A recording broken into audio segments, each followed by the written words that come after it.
Taliban told Trump that if he attacks Iran, they will wipe out all U.S. military bases from the Middle East.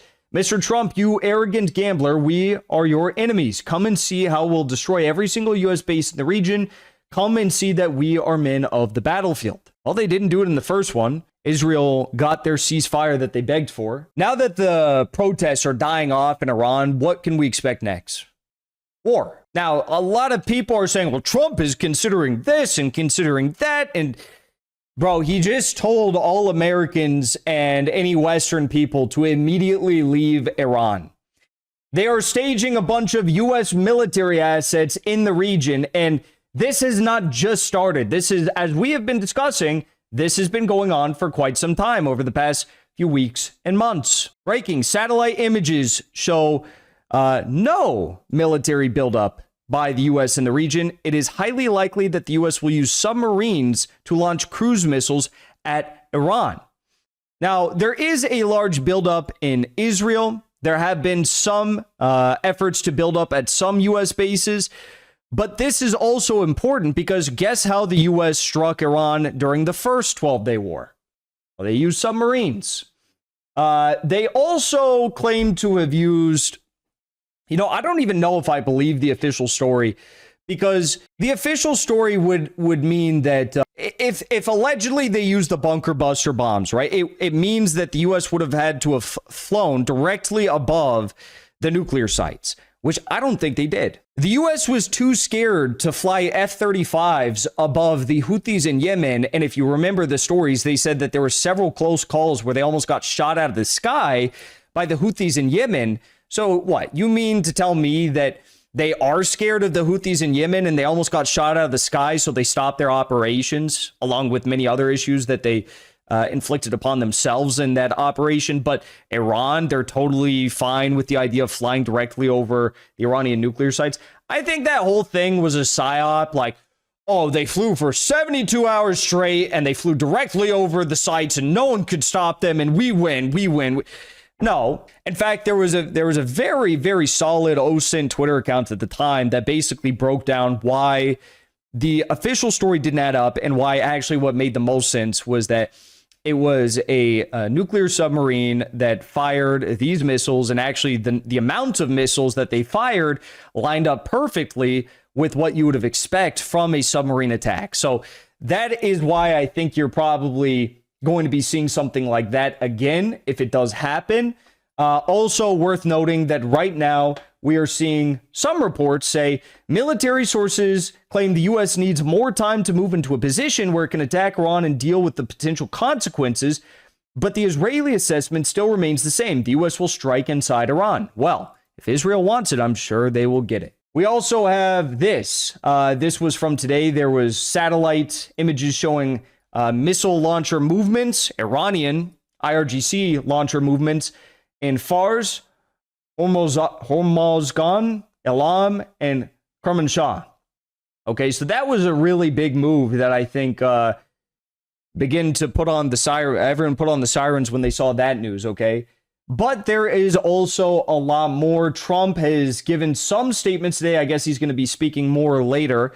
Barack David, who's been given a lot of insider scoops regarding the Middle East throughout this first year of the Trump administration, said U.S. Secretary of State Marco Rubio claimed in closed-door meetings in recent days, at this stage, the administration is looking at non-kinetic responses, so no airstrikes against Iran.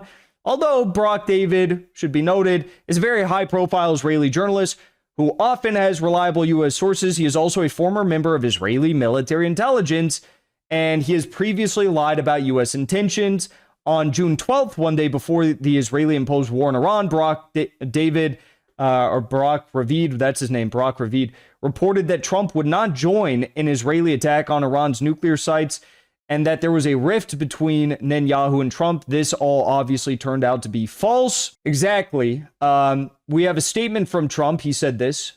So many people have been killed in Iran.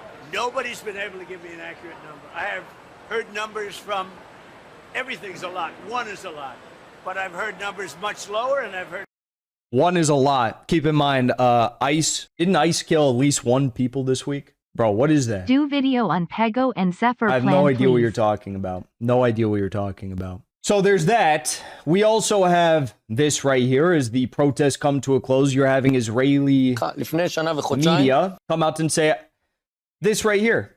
I'll tell you, a year or 2 months ago, there was Operation Arrow. Okay, the Assad regime fell. Do you remember what happened 20 minutes after he took off on a plane to Russia? The state of Israel turned Iran, Syria, into one big shooting range. True, but it's not some beautiful Freudian mistake. I really hope that the United States will do this, and that means Iran's story, as far as I'm concerned, becomes hopeful. A significant strategic threat to the state of Israel will very soon become history. All right, so they're threatening effective regime change in Iran and turning Iran into target practice, or whatever he called it, striking everywhere, Gazifying Iran effectively. Okay, we have the Trump administration, who has also now come out and canceled all diplomatic meetings with Iran. You might remember that before the 12-day war, we had the United States coming out and saying, oh, we're going to have a meeting with the Iranians in Oman, 7th round of negotiations, and then it never happened, and we had Israeli airstrikes. Senator Lindsey Graham is also coming out with the war fever. What? But this might be the night. Oh, why are these videos all so quiet? It's just a matter of time. Senator Lindsey Graham admits the U.S. will attack Iran and overthrow their government. Can the rest of Congress stop another forever war that puts us in more debt and only helps Israel? Definitely not, because they are all in on it. And then Trump tweeted this out. Iranian patriots, keep protesting, even though the protests have been over for 48 hours, right? Take over your institutions. Save the names of the killers and abusers. They will pay a big price. I've canceled all meetings with Iranian officials until the senseless killing of protesters stop. Help is on its way. Make Iran great again, President Donald J. Trump. I mean, come on. Could you imagine if China was saying something like that to U.S. citizens? Could you imagine if Putin was if Xi Jinping, Putin, or Kim Jong-un were tweeting out something like that to U.S. citizens? If they were saying, American patriots, keep protesting, take over the U.S. government, save the names of the killers and abusers, they will pay a big price. I mean, could you imagine what the U.S. response would be? All you have to do to understand how insane U.S. foreign policy is and how insane Trump is just flip the script.